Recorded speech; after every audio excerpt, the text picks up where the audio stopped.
Hey everyone, this is part 2 of emergency provision of Indian Constitution. Last video में हमने types of emergency और national emergency के बारे में डिटेल में देखा था। आज हम presidents rule that is article 356 और फाइनेंशियल इमरजेंसी आर्टिकल 360 उसके बारे में हम डिटेल में देखेंगे। तो लेट्स स्टार्ट। ठीक है, सबसे पहले हम देखेंगे प्रेसिडेंट रूल, इसका पर्पस क्या है। ठीक है, ये क्यों जरूरी है। एज यू नो, जो इंडिया है it is a big country. ठीक है, यहाँ पे स्टेबिलिटी और सिक्योरिटी मेंटेन करना जितना जरूरी है उतना ही मुश्किल भी है। ठीक है, इसलिए कभी कभी ग्रेव इमरजेंसी के टाइम में प्रेसिडेंट रूल्स बहुत इंपॉर्टेंट रोल प्ले करता है। ठीक है, एज यू नो कि जो इंडिया में है वो फेडरल गवर्नमेंट है। इसमें क्या होता है, सेंटर और स्टेट्स में डिवीजन ऑफ पावर होता है। ठीक है, तो कई बार क्या होता है, जैसे कॉन्स्टिट्यूशन मेकर्स भी एक्ट को लेकर कि जो सेवरल रीजन्स है इंडिया के, वहां पे कोई पास्ट एक्सपीरियंस नहीं रहा है पार्लियामेंट्री फॉर्म ऑफ गवर्नमेंट का। ठीक है, जहाँ पे डिवीजन ऑफ पावर्स है। ठीक है, तो इसलिए कई बार क्या होता है, कुछ स्टेट्स में कोई इमरजेंसी अगर कुछ आती है तो वहां की स्टेबिलिटी और सिक्योरिटी मेंटेन करने के लिए प्रेसिडेंट रूल होना जरूरी है। ठीक है, और ये देखो प्रेसिडेंट रूल क्या होता है, emergency due to failure of constitutional machinery in the state. हमारे कॉन्स्टिट्यूशन में फ्रेमवर्क दिया गया है। ठीक है, और प्रिंसिपल सेट्स किए गए कि हमारी गवर्नमेंट कैसे फंक्शन करेगी। सेंटर के लिए भी है उसमें प्रोविजंस और स्टेट्स के लिए भी है। ठीक है, तो आर्टिकल 356 वहां पर आता है कि स्टेट्स के लिए होता है जहां पे इमरजेंसी होती है due to failure of the constitutional machinery. मतलब जो है कॉन्स्टिट्यूशन के प्रोविजन के अकॉर्डिंग से अगर स्टेट काम नहीं कर रही है तो वहां पे आर्टिकल 356 का रोल होता है। अंडरस्टैंड। अब हम इसके ग्राउंड्स देख लेते हैं, grounds of proclamation. President rule से रिलेटेड हमें 3 आर्टिकल्स जो याद रखने हैं वो है 355, 356 एंड दी 365। ये 3 आर्टिकल्स याद रखने हैं। 356 तो प्रेसिडेंट रूल आ गया। ठीक है, अब 355 देखो क्या कहता है कि it shall be the duty of the union. ये यूनियन की ड्यूटी है to protect every state against external aggression and internal disturbance and to ensure that the government of every state is carried on in accordance with the provisions of the constitution। Article 355 क्या कहता है कि union की duty है ये ensure करना कि जो स्टेट की गवर्नमेंट है वो वर्क कर रही है in accordance with the provisions of the constitution. ठीक है, नेक्स्ट देखते हैं हम आर्टिकल 356। आर्टिकल 356 क्या कहता है देखो, if the president is satisfied if the president on receipt of a report from the governor of a state or otherwise is satisfied that a situation has arisen in which the government of state cannot be carried on in accordance with the provisions of the constitution, he may issue a proclamation। अब कई बार क्या होता है, जैसे states में हमारे governor होते हैं। ठीक है, सेंटर में जैसे प्रेसिडेंट होता है वैसे स्टेट में गवर्नर होते हैं। वो रिपोर्ट कर सकते हैं प्रेसिडेंट को कि जो स्टेट है वो according with the provisions of constitution काम नहीं कर रहे हैं।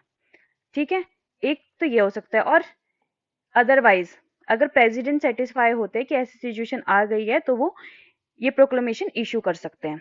ठीक है, ये हो गया आर्टिकल 356। अब देखते हैं आर्टिकल 365 क्या कहता है। अब देखो जैसे क्या होता है, कई बार क्या होता है, जो सेंटर है वो स्टेट्स को डायरेक्शन इशू करती है। ठीक है, अगर जो स्टेट है इन डायरेक्शंस के साथ कंप्लाई नहीं करता है तो क्या होता है, वहां पे भी प्रेसिडेंट रूल अप्लाई हो सकता है। ठीक है, यही कहा गया इसमें देखो, whenever a state fails to comply with or to give effects to any direction from the center, it will be lawful for the president to hold that a situation has arisen in which the government of the state cannot be carried on in accordance with the provision of the constitution। ठीक है, ये 3 हमने देख लिया। Article 355 वहां पे union की duty है। आर्टिकल 365 अगर प्रेसिडेंट और गवर्नर जो रिपोर्ट करता है कि ऐसी ऐसी कंडीशंस हो गई है। ठीक है, और आर्टिकल 365 जो जो हमारी जो सेंटर है वो जो स्टेट है वो सेंटर की डायरेक्शंस को कंप्लाई नहीं करती है। ठीक है, तब ये प्रेसिडेंट मतलब रूल्स प्रोक्लेम कर सकते हैं। ठीक है, अब देखते हैं, जैसे हमने नेशनल इमरजेंसी में देखा था पार्लियामेंट्री अप्रूवल और क्या ड्यूरेशन रहती है, वैसे ही प्रेसिडेंट रूल्स में भी देखेंगे। ठीक है, it must be approved by both the houses of parliament with in 2 months. वहां पे हमने देखा होगा कितना टाइम पीरियड था, ये तुम कमेंट करके बताना। ठीक है, यहाँ देखो, यहाँ पे विद इन 2 मंथ्स में ये अप्रूव हो जानी चाहिए from the date of its issue. अब यहाँ पे इंपॉर्टेंट बात याद रखना, यहाँ पे जो चाहिए होती है, जो अप्रूवल चाहिए होता है, वहां पे यहाँ पे सिंपल मेजोरिटी चाहिए होती है। ठीक है, सिंपल मेजोरिटी क्या होती है, देखो सिंपल मेजोरिटी होती है majority of members of that house present and voting. ठीक है, ये क्या होगी हमारी सिंपल मेजोरिटी।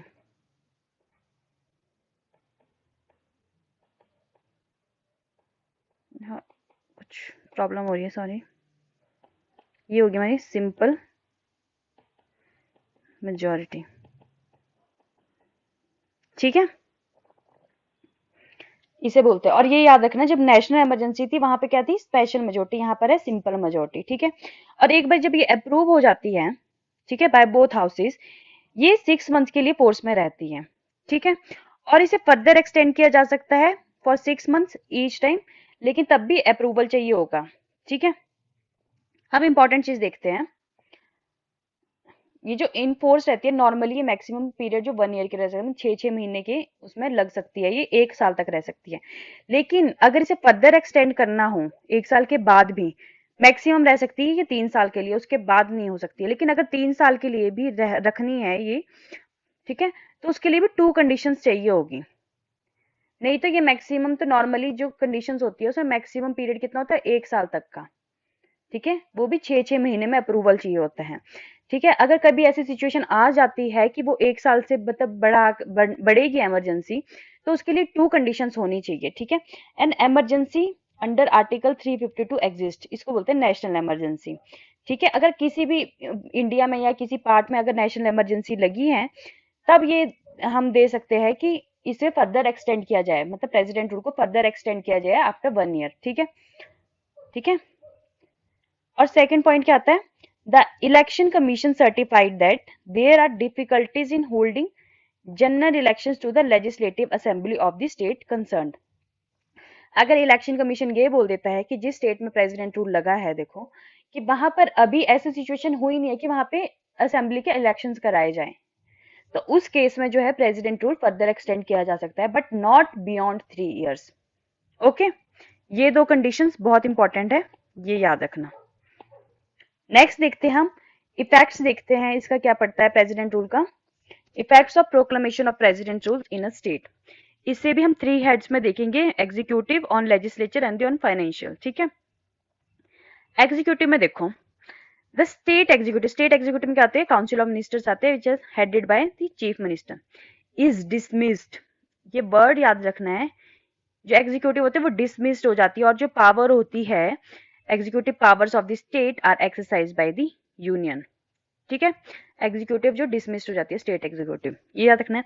लेजिस्लेचर देखो, द स्टेट लेजिस्लेटिव असेंबली में बी सस्पेंडेड और डिसॉल्व्ड बाय द प्रेसिडेंट, या तो ये सस्पेंड हो सकती है या तो डिसॉल्व हो सकती है, मतलब इन एनी केस ये लॉ नहीं बना सकती स्टेट के लिए। ठीक है, any case the assembly is incapable of making any laws for the state.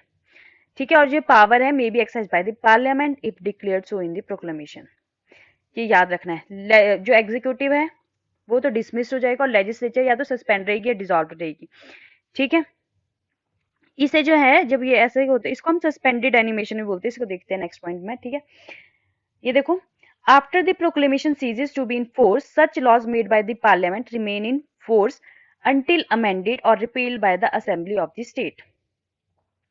Proclamation जब खत्म भी हो जाती है, ठीक है, तो जो लॉज बन गए उस टाइम पे वो हमारे फोर्स में ही रहेंगे until जो असेंबली आती है, मतलब जो असेंबली स्टेट असेंबली होगी वो उसे रिपील या अमेंड ना कर दे, तब तक वो एज इट इज ही फोर्स में रहेंगे, जो भी लॉज इमरजेंसी के टाइम पे बने होंगे। ठीक है, देखो, When the legislative assembly of the state is suspended during president rule, it is often reported as under suspended animation. मतलब इसमें क्या होता है, जो असेंबली होगी वो एग्जिस्टेंस में तो होगी, सस्पेंड जब सस्पेंड होती है असेंबली, ठीक है, मतलब खत्म तो नहीं हुई है, वो एग्जिस्टेंस में तो है, और जो एमएलएज है उन्होंने भी अपनी मेंबरशिप रिटेन करके रखी है, लेकिन they do not function to legislate. ये हो गया हमारा सस्पेंडेड एनिमेशन, ठीक है। और अगर डिसॉल्व हो जाती है तो मेंबरशिप इज आल्सो डिसॉल्व, ठीक है। और फिर क्या होता है, जब डिसॉल्व हो जाती है असेंबली तो फिर फर्दर फ्रेश इलेक्शंस होंगे सून, ठीक है। ये पता चल गया सस्पेंडेड और डिसॉल्व का, ठीक है। अब आ जाइए फाइनेंशियल रिलेशंस पे क्या इफेक्ट पड़ता है, very important. There is no effect on either the financial relations between the centre and the states or on the fundamental rights of the people of the state. जैसे हमने national emergency में देखा कि financial relation में क्या effect पड़ता है और उसमें इंपॉर्टेंट फंडामेंटल राइट्स पे क्या इफेक्ट पड़ता है, उसमें हमने आर्टिकल 358 और 359 देखे थे, ठीक है। लेकिन जो प्रेसिडेंट रूल है उसका फंडामेंटल राइट्स पे कोई भी असर नहीं पड़ता, ठीक है। Is that clear? अब आती है अमेंडमेंट्स। इसमें जो प्रेसिडेंट रूल है उसमें 42nd एंड 44th अमेंडमेंट से बहुत चेंजेस किए गए हैं, वो हमें देखते हैं कि 42nd में क्या हुआ, 44th में क्या हुआ। ओके देखते हैं। देखो जो 42nd अमेंडमेंट एक्ट है, ठीक है, उसने अमेंड किया आर्टिकल 356 को और उसने कहा कि जो अप्रूवल होता है पार्लियामेंट का was for 1 year at a time. अभी हमने देखा कि 6 मंथ्स के लिए होता है ईच टाइम, ठीक है, अप्रूवल। लेकिन जो 42nd में क्या कर दिया गया था, उसको 1 ईयर एट अ टाइम कर दिया गया था। लेकिन जो 44th अमेंडमेंट एक्ट है उसने रिस्टोर्ड कर दी ओरिजिनल कंडीशन। अब नॉर्मल टाइम में जो है, ठीक है, 1 ईयर तक हम इसको एक्सटेंड कर सकते हैं, लेकिन जो अप्रूवल चाहिए होगा वो एवरी 6 मंथ चाहिए। मतलब ऐसे नहीं कि हम साल साल के लिए कर ले, 6 मंथ्स में अप्रूवल चाहिए, ठीक है, बाय बोथ दी हाउसेस, ठीक है। और अब हम जो है इसको एक्सटेंड कर सकते हैं 3 साल तक, लेकिन उसमें सब्जेक्ट टू दी 2 कंडीशंस जो हमने देखी। अगर नेशनल इमरजेंसी और जो है इलेक्शन कमीशन सर्टिफाई कर देती कि अभी स्टेट में इलेक्शन नहीं हो सकते, ठीक है, लेकिन 6 month at a time approval चाहिए होगा। ये हो गया, ठीक है। यही देख लो, ये जो कंडीशंस है, 2 कंडीशंस इंपोज की थी by the 44th amendment act से, ठीक है, for the continuation of the proclamation beyond the 1 year period. अब आर्टिकल 356 एंड जुडिशियल रिव्यू। यहाँ पे हमें एक केस याद रखना है, वो एसआर बोमई केस। जो नेशनल इमरजेंसी में था वहां था हमारे पास मिनेरवा मिल्स केस, ठीक है, जुडिशियल रिव्यू से रिलेटेड। लेकिन जब आर्टिकल 356 की बात है वहां पे केस चेंज हो गया रहता है, SR Bommai and others versus union of India 1994 case, ठीक है।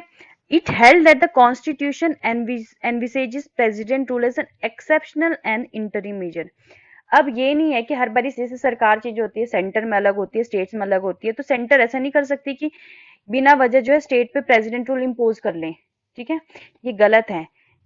ये हमें एक्सेप्शनल सिचुएशंस में ही यूज करना है, जब रेयर सिचुएशंस होती है ना कि अब नहीं हो रहा है, मतलब, ठीक है, जो स्टेट है वो वर्क नहीं कर रही है according to the constitution provisions, तब है। ऐसे नहीं है कि वहां पे अपना रूल चलाने के लिए, ठीक है। तो ये एक्सेप्शनल केसेस में होना चाहिए, ठीक है।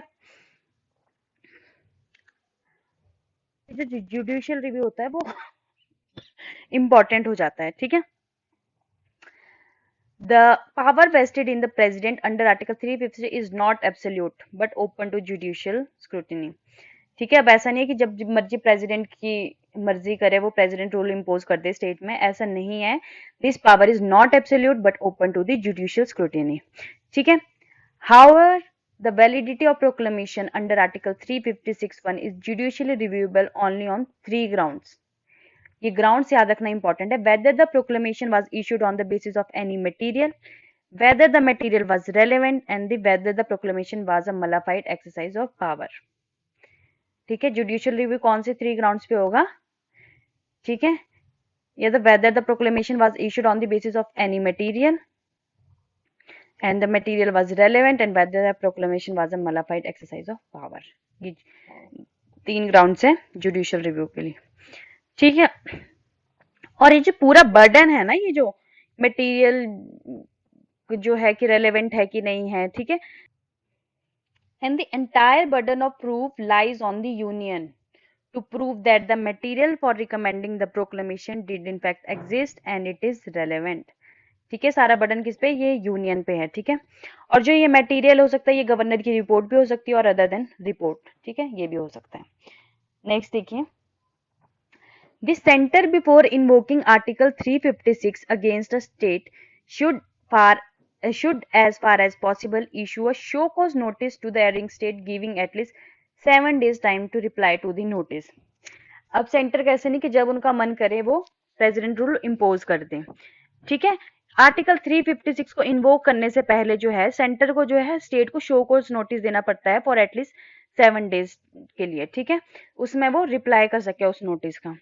ठीक है, लेकिन रिप्लाई के बाद अगर ये सेंटर पे डिपेंड करता है कि सेंटर उसे सेटिस्फाई है कि नहीं है। ठीक है, अगर वो सेटिस्फाई नहीं है तो it will be justified in imposing the president rules in the state. Okay, judicial review से रिलेटेड आर्टिकल 356(3) आता है, is intending to be a check on the power of the president. ठीक है, therefore the president will not be justified in dissolving the assembly till at least both the houses of parliament approve of the proclamation। ठीक है, president ऐसे नहीं कि एकदम से ही assembly को डिसॉल्व कर दे, स्टेट असेंबली को। ठीक है, उसे बोथ द हाउसेस का अप्रूवल होना जरूरी है।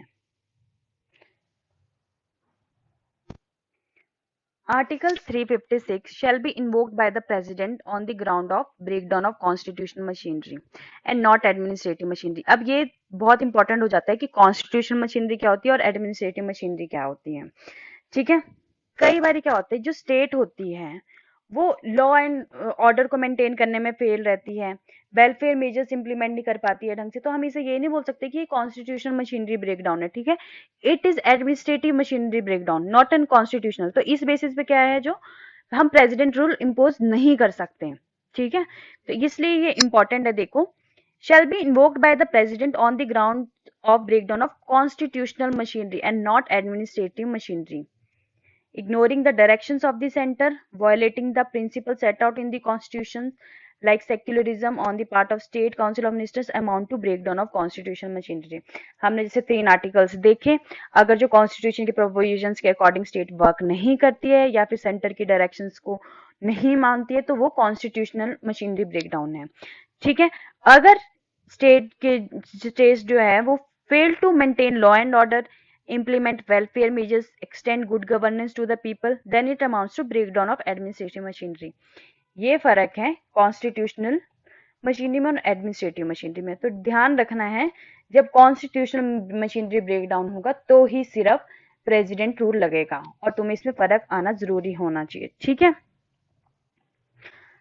ये भी इंपॉर्टेंट पॉइंट है। देखो, the court enjoys the power to reconstitute an illegally dissolved assembly and restore a dismissed government। ये कोर्ट के पास पावर है, अगर कोई इलीगल तरीके से असेंबली को डिसॉल्व किया गया है, ये गवर्नमेंट को डिसमिस किया गया है, तो कोर्ट जो है उसे रिस्टोर कर सकता है। However, it is open for the court to mold the relief suitably। Okay, provisions याद रखना है आर्टिकल 356 और जुडिशियल रिव्यू से रिलेटेड। ठीक है, अब इंपॉर्टेंट टॉपिक आता है, देखो कि डिफरेंस क्या है आर्टिकल 352 एंड 356 में। बड़ी कंफ्यूजन सी हो जाती है कि कहाँ पे सिंपल मेजोरिटी, कहाँ पे 1 मंथ में हमें अप्रूवल चाहिए, कहाँ पे 2 मंथ्स में चाहिए। तो हम उसका डिफरेंस अच्छे से देख लेंगे, तब सारी कंफ्यूजन क्लियर हो जाएगी। ओके, देखते हैं। अब सबसे पहले देखो, जो आर्टिकल 352 है, नेशनल इमरजेंसी जिसे बोलते हैं, वो किस केस में लगती है ये तो पता है तुम्हें। ठीक है, जब क्या कब कौन सी कंडीशन आती है, situation of war, external aggression और आर्म्ड रिबेलियन। ठीक है, ठीक है, article 352 restrict central intervention to a situation of war, external aggression और आर्म्ड रिबेलियन, और article 356 applies to situation of failure of constitution machinery in a state. ये तो major difference है दोनों में। ठीक है, अब देखो, जो आर्टिकल 352 में है, जैसे हमने इफेक्ट्स हमने अलग अलग से भी देखे हैं, तो यहाँ पे देख लो फर्क क्या है। जो स्टेट मशीनरी होती है वो सस्पेंड नहीं होती है। यहाँ पे क्या होता है, आर्टिकल 352 में क्या होती है, कॉन्करेंट पावर मिलती है सेंटर को भी, लेकिन जो स्टेट है वो सस्पेंड नहीं होती है। the state legislature and executive continue to function. The only effect is that the center gets concurrent power to of legislation and administration in the state matters. Article 352 में ये होता है, और अभी हमने आर्टिकल 356 में देखा क्या होता है, एग्जीक्यूटिव डिसमिस्ड, और जो लेजिस्लेटिव होती है तो सस्पेंड और डिसॉल्व। ठीक है, आर्टिकल 352 में ये नहीं होता है। Third major difference, article 352 affects fundamental rights, हमने देखे आर्टिकल 350 एंड 359, और आर्टिकल 356 का जो है फंडामेंटल राइट्स पे कोई फर्क नहीं पड़ता। ठीक है, under article 352 the relationship of all the states with the centre undergoes a change. Centre state relation पूरा चेंज में चल जाता है। ठीक है, जो सारी स्टेट्स के होते हैं। ठीक है, लेकिन जो प्रेसिडेंट रूल में क्या होता है, जहां पे प्रेसिडेंट रूल इम्पोज किया गया है बस उसी का रिलेशन जो है चेंज होता है विद द सेंटर। आर्टिकल 356 में क्या होता है, the relationship of only one state where the president rule is imposed with the centre is affected. Article 352 में ऑल स्टेट्स, और इसमें जहां पे प्रेसिडेंट रूल लगा है आर्टिकल 352 में। ठीक है, and the proclamation under article 356 is to be approved by parliament first within 2 months. Article 356 जो हमने भी प्रेसिडेंट रूल देखा, यहाँ पे अप्रूवल चाहिए हमको विद इन 2 मंथ्स में, और ठीक, और जो नेशनल इमरजेंसी लगती है वहां पे हमारे को विद इन 1 मंथ में अप्रूवल चाहिए होता है। ठीक है, और ये क्या होता है, हमारे पास जो प्रेसिडेंट रूल होता है उसमें एवरी 6 मंथ्स के लिए अप्रूवल चाहिए होता है, और उसकी जो मैक्सिमम पीरियड है वो 3 साल है। 1 साल मतलब नॉर्मल टाइम पे 1 साल तक, ठीक है, मैक्सिमम 3 साल तक जा सकता है। उसके लिए भी टू कंडीशन से होती है जो हमने देखी। ठीक है, लेकिन जो नेशनल इमरजेंसी है उसको पहले 1 मंथ में अप्रूवल चाहिए, और उसके बाद उसको एवरी 6 मंथ में अप्रूवल चाहिए, लेकिन इसमें कोई अपर लिमिट नहीं है। जैसे प्रेसिडेंट रूल में 3 साल तक की अपर लिमिट है, नेशनल इमरजेंसी में कोई अपर लिमिट नहीं है। आई होप आपको ये डिफरेंस अच्छे से समझ आ गए होंगे। ठीक है, अगर फिर भी थोड़ी कंफ्यूजन है, आप नेशनल इमरजेंसी वाली वीडियो फिर से देख लेना, फिर आप ये देखना तो आपकी सारी कंफ्यूजन क्लियर हो जाएगी। ठीक है, तो ये था हमारा प्रेसिडेंट रूल्स। अब हम देखते हैं financial emergency. Article 360 states that if the president is satisfied that a situation has arisen whereby the financial stability or credit of India or any part of the territory thereof is threatened, he may by a proclamation make declaration to that effect. ठीक है, financial emergency है तो financial stability से related होगी। अगर president satisfy होता है कि ऐसी सिचुएशंस आ गई है कि जो फाइनेंशियल स्टेबिलिटी जो इंडिया की और किसी भी पार्ट की मतलब अगर खतरे में है, तो प्रेसिडेंट में by a proclamation make declaration to that effect. ठीक है, इस इमरजेंसी के टाइम पे क्या होता है, जो एग्जीक्यूटिव अथॉरिटी होती है of the union shall extend to the giving of directions to any state to observe sorry such canons of financial propriety as may be specified in the directions. ठीक है, अब ये डायरेक्शंस में also include the union government may give direction to any of the states regarding financial matters. ठीक है, किसी भी states को ये डायरेक्शंस दे सकती है regarding financial matters. And the president may ask the state to reduce the salaries and allowances of all or any class of persons in government service. जो प्रेसिडेंट है वो जो भी गवर्नमेंट सर्विस में है, ठीक है, उनकी सैलरीज और अलाउंसेस को कम करने को बोल सकता है स्टेट्स को। ठीक है, The president may ask the states to reserve all the money bills for the consideration of the parliament after they have been passed by the state legislature. ठीक है, जो मनी बिल्स है वो भी सारे रिजर्व करके रखने पड़ेंगे। ठीक है, ऐसे मत स्टेट अपने मनी बिल्स जो है अपने आप ही पास नहीं करेगी, वो उसे रिजर्व करके रखेंगे for the consideration of the parliament.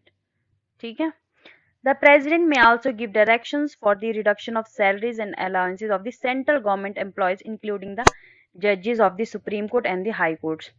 ये अलग से मेंशन किया गया है पॉइंट, तो इसे याद रखना जरूरी है। हमने यहाँ पे तो देखा कि किसी भी क्लास के जो गवर्नमेंट एम्प्लॉयज हैं उनकी सैलरी को रिड्यूस करने के लिए ये बोल सकते हैं। ठीक है, लेकिन ये क्या जजेस उसमें इंक्लूड होते हैं? अगर होते तो सुप्रीम कोर्ट के भी होते हैं। ठीक है, तो ये पॉइंट यहाँ से याद रखना है। ठीक है, It includes the judges of the Supreme Court and the High Courts. Okay. Important. A proclamation issued under Article 360 will remain in force for 2 months.